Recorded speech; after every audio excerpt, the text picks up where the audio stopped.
رجعنا لكم ومكملين صباحكم. عندنا ضيفتنا شفناها قبل كده وسمعناها كمان في كليبات زي حنن والجفيني والوقت ده.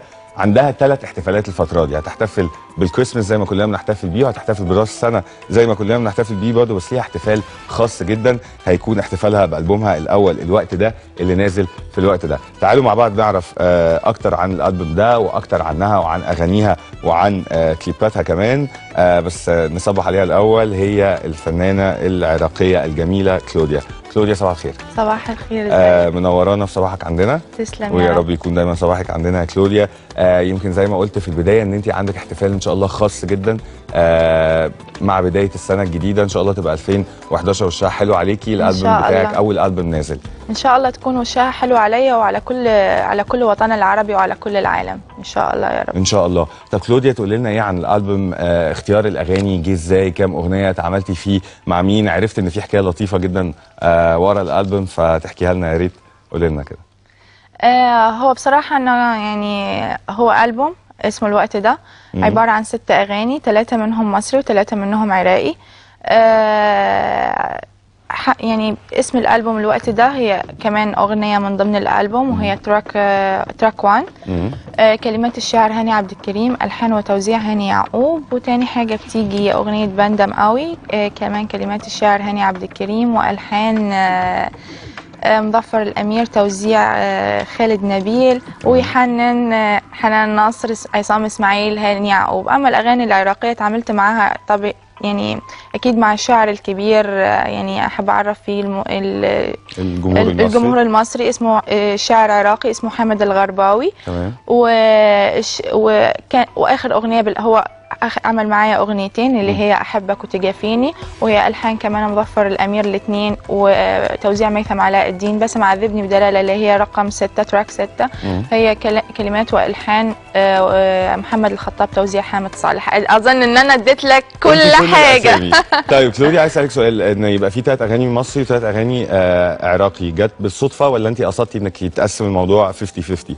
بصراحه هي ما اقولكش انه هي جت بالصدفه، علشان احنا كان عندنا 3 اغاني اوريدي، يعني هي كانت اغنيتين عراقي واغنيتين مصري، فهم سنجل اوريدي كانوا عايزين يعني قلنا نجمعهم، فضفنا عليهم غنوه كمان مصريه وغنوه عراقيه. هي جت بالصدفه، بس جت صدفه الحمد لله موفقه. تمام. يا رب ان شاء الله تكون فعلا صدفه موفقه. طيب تعالي نتفرج مع بعض على تجافيني ونرجع نكمل كلام. اكيد.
رجعنا لكم بعد ما شفنا الكليب. طيب عايز برضه اكمل كلامي معاكي كلوديا عن الالبوم، اختياركم للتوقيت.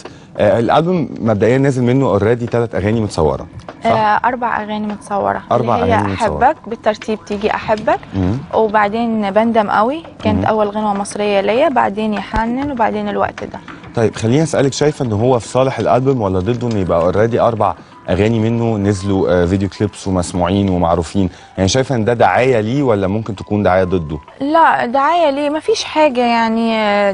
دلوقتي أساسا حتى لو أنا عملت ألبوم كله كامل، وده مش غلط وده مش غلط، عملت ألبوم كامل. احنا في عصر الإنترنت والأغاني بتنتشر بسرعة، يعني حتى لو أنا نزلته تاني يوم بيكون على النت. مهما عملت ومهما يعني عملت إحاطة على الألبوم ومهما ما حاولت بتتباعش الالبوم بالظبط. فاحنا الموضوع اللي بدأ يساعد شوية اللي هو موضوع الكول تونز والرينج تونز، بس الحاجات دي يعني تمام. فما كانش ضد الموضوع، بالعكس يعني، بل انه كان لصالحه، خصوصا انه انا الاغاني ما نزلتش الاسواق كتير يعني. هي اتعرفت في الخليج، ناس كتيره سالتني عليها، بتنزل من ضمن كولكشن او كوكتيل مع اغاني او ماكس.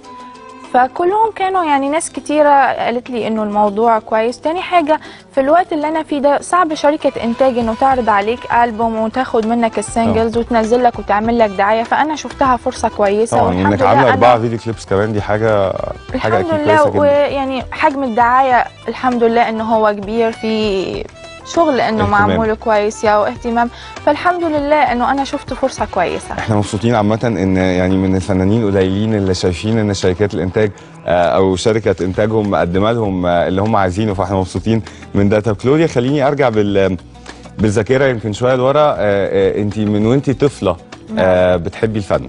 نعم. احكي لي عن المشوار ده، واحكي لي عن ظهورك في مسرح اطفال في العراق، والتجربه دي كانت بالنسبه لك عامله ازاي؟ كنت وانت صغيره شايفه انه انا عايزه ابقى ممثله اكتر ولا عايزه ابقى مغنيه اكتر؟ يعني احكي لي. سؤالك على فكره جميل قوي وحابه ان انا اجاوب عليه. عايزه اقول لك ان انا يعني طلعنا من العراق وانا صغيره جدا. كان عمري 7-8 سنين. سكننا في بيروت، يعني سكننا تقريبا في الوطن العربي كله، في بيروت وبعدين في سوريا ثم الاردن تقريبا 7-8 شهور عشان اشتغلت في احد المحطات العراقيه، ثم الى مصر.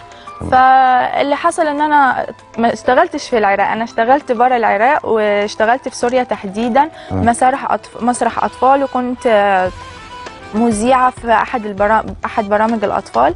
فكان الموضوع عندي أول حاجة زي هواية وزي حب. بس أنا كنت يعني بحس في الموضوع ده من أنا صغيرة، وأهلي كلهم كانوا بيحسوه.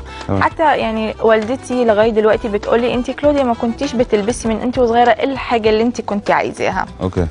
فده يعني بيديني شعور ان انا كنت مصره على رايي ومصره على تفكيري، بس ده لازم يكون عندك دعم من العيله ودعم لهدفك ولتفكيرك اذا هم شايفينه وانت شايفه صح. فكانت البدايه من هنا. ثم كم سنه يعني مسرح الاطفال ده؟ كان تقريبا كان 12 سنه على فكره. طيب انت بتقولي في سوريا. نعم. يعني اكيد مسرح الاطفال ساعتها كان باللهجه السوري. يس. طب وانتي متهيألي كنتي متهيألي قوي انك تتعلمي انا بتكلم لهجات كويس يعني، بتعلم بسرعه. واي لغه اي بلد بتواجد فيه شهر بتحسي يعني على طول بلقط. انا عندي بتقن اللهجه بالاكسنت يعني.